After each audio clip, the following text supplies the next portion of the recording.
What's going on, reefers? Another day, another custom tank install. Recently, we set up a 600-gallon custom tank that I shared here on the YouTube page. If you guys missed it, be sure to check that one out. It was awesome. But today we're gonna be going through setting up a 300-gallon custom tank with also a custom Rockscape made by Kevin, one of the co-owners of Top Shelf Aquatics. This is gonna be an awesome video. We're gonna check out the tank, check out all the specs, and get this thing rolling. Let's get into it.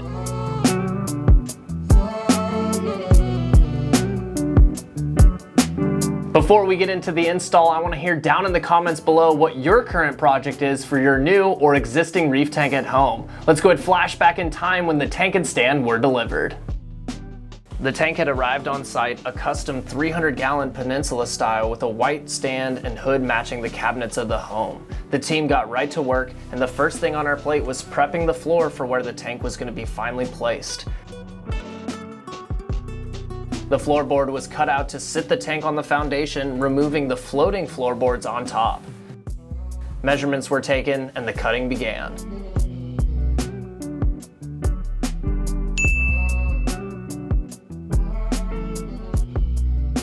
Once the cutting was done, the floorboards were pulled and it was time to get the tank inside. The tank and stand were brought in and the stand was set in place to check leveling. Now that we knew the leveling was good, it was time to get the system onto the stand. And once it was on top, it was looking good.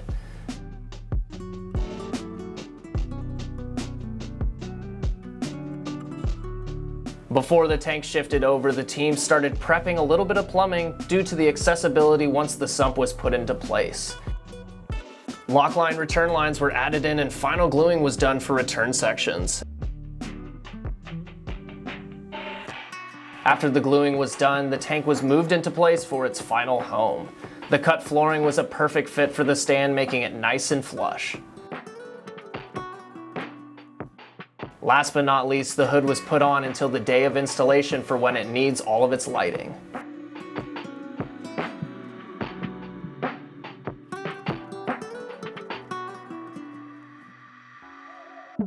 The day of install was upon us, and the Scape arrived at TSA ready for transport. Kevin had made a custom rock structure, and I'm really looking forward to seeing it in the tank. The sump was loaded, strapped down, and we were ready for our transit east. Once on site, the first thing to make its way inside was the Poseidon sump. Coming in at a total of 120 gallons, this thing is a monster for filtration. When inside, the prep work began, getting everything done that could be done before it was put under the hood.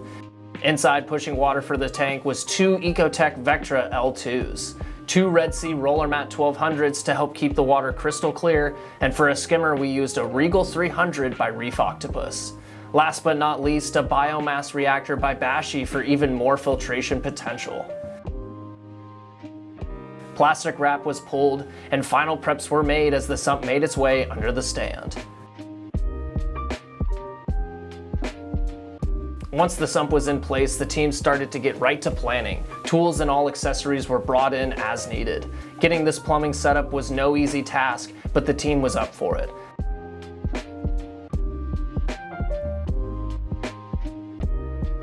We've got the sump underneath the stand. We're gonna start getting all the plumbing ready to go, but you guys have to see this tank as it sits. I'm telling you, this thing is beautiful. What a nice custom tank. And then underneath, the sump is just perfect to match. So looking really good. We're gonna start getting all of the plumbing ready to roll, and then we're gonna get this tank online. It was time to hunker down and get the plumbing knocked out. These custom plumbing jobs are always a joy to watch unfold as the team critically thinks through all kinds of different scenarios and to still create a masterpiece under the stand. An ADG power supply was added in for all the plugs, a custom Poseidon ATO reservoir that can hold 15 gallons of RODI.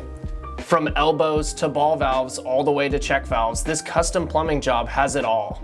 The team has done a great job every time I've been on site getting these things done below nice and tidy. I'm a huge fan of a clean sump area and Top Shelf's team is all about it as well. I have to say that red, white, and gray color scheme looks super clean. A couple of Ecotech batteries were added in for some nice redundancy. The scape was next on our list to get into the tank, and the team grabbed the first section from the car. Alex and myself got into the tank to receive the scape, and this thing was no joke. Not one, but 2 pieces of the custom rockwork was added in, and we were able to do it without any issues.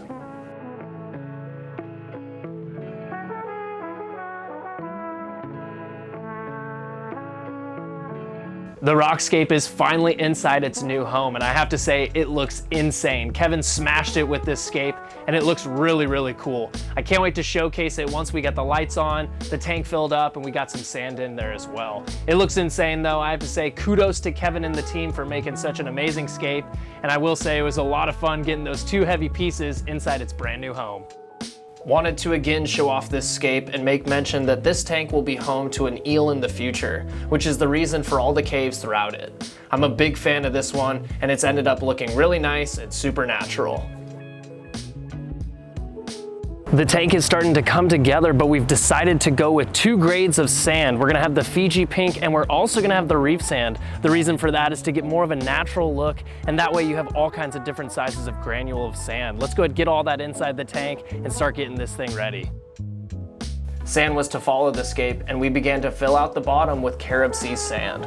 While adding in the Carib Sea sand, it comes with live beneficial bacteria, helping out with your overall bacteria population at the start. Also adding in all the clarifying packets to help keep the water nice and clear. Wire tracks are getting run, all of the equipment is getting buttoned up, and now it's time to start filling up this tank. We've been waiting for this moment, so let's get into it. The moment of truth, it's time to start filling up the tank. Quick tip when filling up a tank though, if you've already used some sand and you have an empty bag, grab that bag, cut some holes in it, and place your water pump directly inside. So that way when you're adding salt water, it makes it a lot less cloudy initially. After the tank was full, it was time to begin filling the sump, and we added in some of our cycled media from the farm, which you're able to purchase on our website. Lighting was needed, so the hood for the system was prepped with the 3 XR30 G6s on a railing system up top. Out in the garage, a nice dual water tank setup and an RODI system was put in place, and tubing was ran through the ceiling to the system. Controllers were hung, and it was time to get the hood on the tank and get these lights online.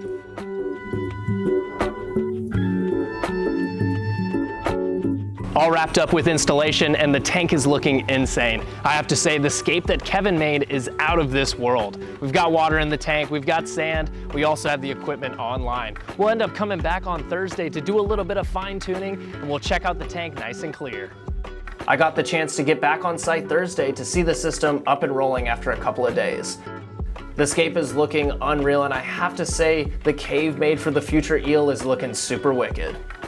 VCA return nozzles were added in to get a nice randomized flow. The NP60s were pushing water, and everything under the sump was operational and looking fantastic.